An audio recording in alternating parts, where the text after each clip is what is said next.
Bonjour, soyez les bienvenus à Pasteur, j'ai une question. Aujourd'hui, nous répondons à la question de Stéphanie qui nous écrit de France. Et Stéphanie se pose cette question. Est-ce mal, pasteur, d'écouter et de danser sur des musiques qui ne sont pas chrétiennes? C'est une question aussi récurrente que nous rencontrons souvent pour les nouveaux convertis et même quelquefois même pour des anciens. On voudrait savoir, mais est-ce que c'est sain, est-ce que c'est bien de danser une musique, d'écouter une musique qui n'est pas chrétienne? Alors, pour répondre à cette question, j'aimerais t'inviter, Stéphanie, et tous ceux qui se posent la même question, à lire les textes suivants. 1 Corinthiens chapitre 10, verset 23, dit ceci: tout est permis, mais tout n'est pas utile. Tout est permis, mais tout n'édifie pas. Tout est permis, mais tout n'est pas utile. Tout est permis, mais tout n'édifie pas. Il ne s'agit pas de répondre à la question de savoir, Stéphanie, si c'est bien ou mal. La question de savoir, c'est qu'est-ce que cela t'apporte concrètement? Qu'est-ce que cela t'apporte? Est-ce que cette chose-là, est-ce que ça te rapproche du Seigneur ou ça t'éloigne du Seigneur? Est-ce que ça t'amène à connaître Christ, à t'approcher davantage du Seigneur? Dans la vie, il ne s'agit pas seulement de savoir qu'est-ce qui est bien à faire ou qu'est-ce qui est mal à faire. C'est la première des choses que tu dois te poser. Une seconde chose à faire qui a été en réflexe, c'est de savoir qu'est-ce que Jésus ferait à ma place. Qu'est-ce que Jésus ferait à ma place? Notre but, c'est de ressembler au Seigneur.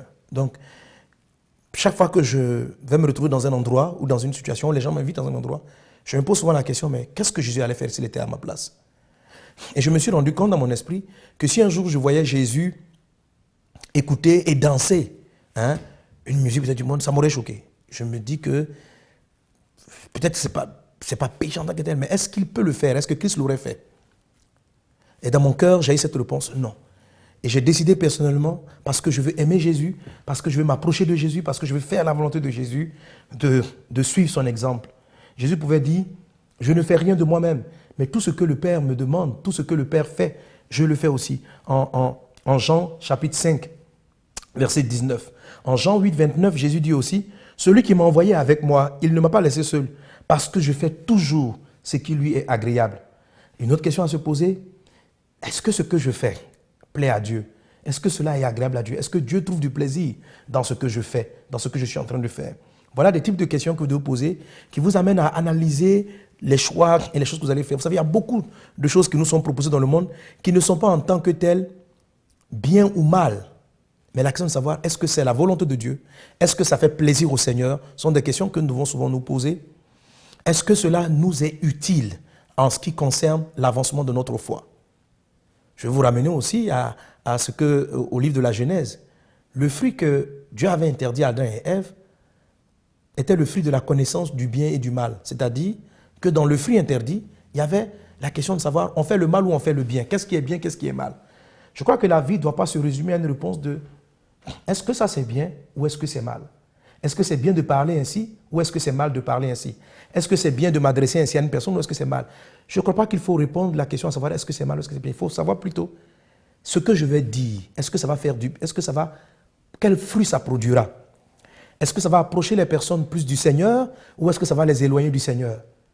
Voilà. Quelquefois, là je sors un peu du sujet, quelquefois, vous vous trouvez devant une personne, elle a fait du mal, vous devez la reprendre, mais le ton, la voix, la manière dont vous allez le lui dire, vous montre clairement que ça va plus produire un esprit de rébellion que plutôt la rapprocher du Seigneur.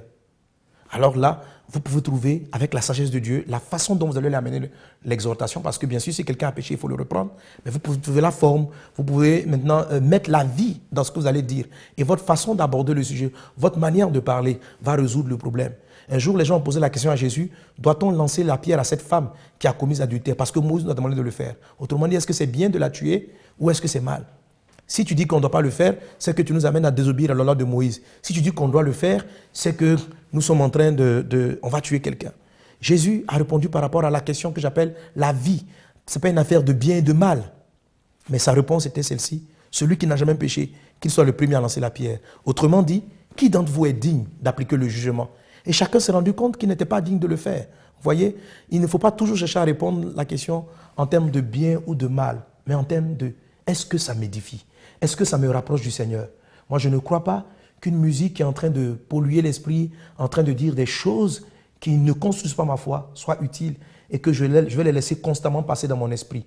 En plus de cela, ces genres de choses-là vont polluer mon esprit. Votre corps est le temple du Saint-Esprit. Est-ce que le Saint-Esprit qui est en toi a besoin d'entendre à longueur de journée des chants et des idées qui parlent d'autres choses qui ne sont pas du tout édifiantes pour votre foi? Voilà. Donc en termes général, je ne vais pas donner la réponse de c'est bien, c'est mal, mais te donner, d'analyser chaque fois, est-ce que cela m'approche du Seigneur? Est-ce que Jésus-Christ aurait fait cela à ma place? Est-ce que ce que je fais va apporter la vie? Est-ce que c'est agréable à Dieu? Est-ce que c'est agréable à Dieu? Est-ce que ça fait plaisir à Dieu? Quelque chose peut ne pas faire mal à Dieu, mais est-ce que pour autant, ça fait plaisir à Dieu?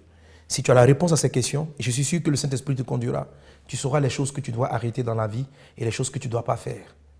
Que Dieu te bénisse et que le Seigneur aussi vous bénisse, à vous tous qui avez ce type de questions, qui aimeraient savoir comment choisir dans la vie. Musique, quel type de musique écouter? Posez-vous toujours ces questions et Dieu vous conduira. Que le Seigneur vous bénisse et à très bientôt. Si vous aussi vous avez une question biblique sans réponse, envoyez-la nous par email à pasteurj'ainequestion@enseigne-moi.com.